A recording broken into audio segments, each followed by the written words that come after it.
현지 시간 29일 일론 머스크 CEO가 자신의 트위터 계정에 애플을 향한 불만을 담은 글을 게시했습니다. 트위터 인수 후 파격적인 행보를 이어온 머스크가 이번에는 애플에 도전장을 내민 건데요. 내용을 자세히 살펴보도록 하겠습니다.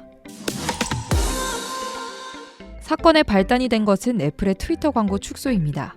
머스크는 트위터에 애플은 트위터에 실던 광고 대부분을 중단했다면서 애플은 미국에서의 표현의 자유가 보장되는 것을 혐오하는 것인가? 라는 글을 게시했습니다.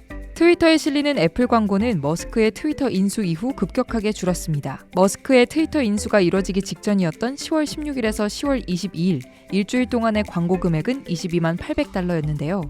11월 10일에서 11월 16일 사이 이 금액은 13만 1,600달러로 집계돼 절반가량 줄어든 것으로 나타났습니다. 본래 애플은 SNS 기업과 긴밀한 협력 관계를 맺고 있었습니다. 그 중에서도 페이스북에 광고를 하지 않기 때문에 애플은 SNS에 자사의 제품을 광고하는 창구로서 트위터에 크게 의존해 온 것으로 알려졌습니다. 이들 관계의 중요성은 애플이 트위터에 지출한 광고 비용에서도 드러납니다. 트위터 내부 자료에 따르면 2022년 1분기 애플은 트위터 광고에 4억 8천만 달러를 지출한 것으로 나타났습니다.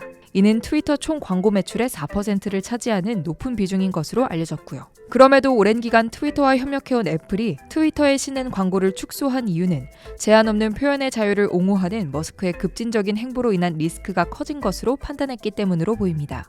이와 같은 이유로 머스크의 인수 이후 트위터에 대한 광고를 중단한 기업은 애플만이 아닙니다. 식료품 기업 제너럴 밀스, 제약사 화이자, 통신사 버라이즌을 비롯해 100대 기업 중 다수가 트위터에 더 이상 광고를 실지 않겠다고 발표한 바 있습니다. 광고 수입은 매출의 90%를 담당하는 주요 수입원이기 때문에 트위터는 큰 타격을 입을 수밖에 없었습니다. 머스크의 애플에 대한 불만은 광고 축소에서 끝나지 않습니다.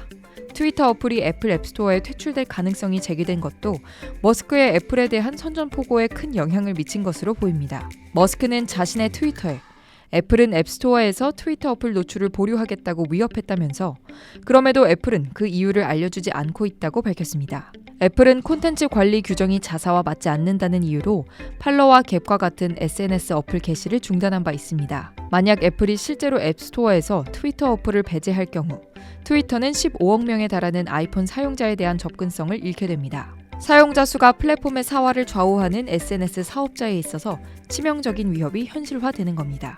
이런 상황 속에서도 머스크는 인앱 결제에 대해 30% 수수료를 부과하는 애플 정책을 비난하는 글을 게시하며 갈등에 기름을 붓고 있습니다. 머스크는 줄어든 광고 수입을 대체할 수입원으로 트위터 블루라는 유료 멤버십을 강조하고 있는데요.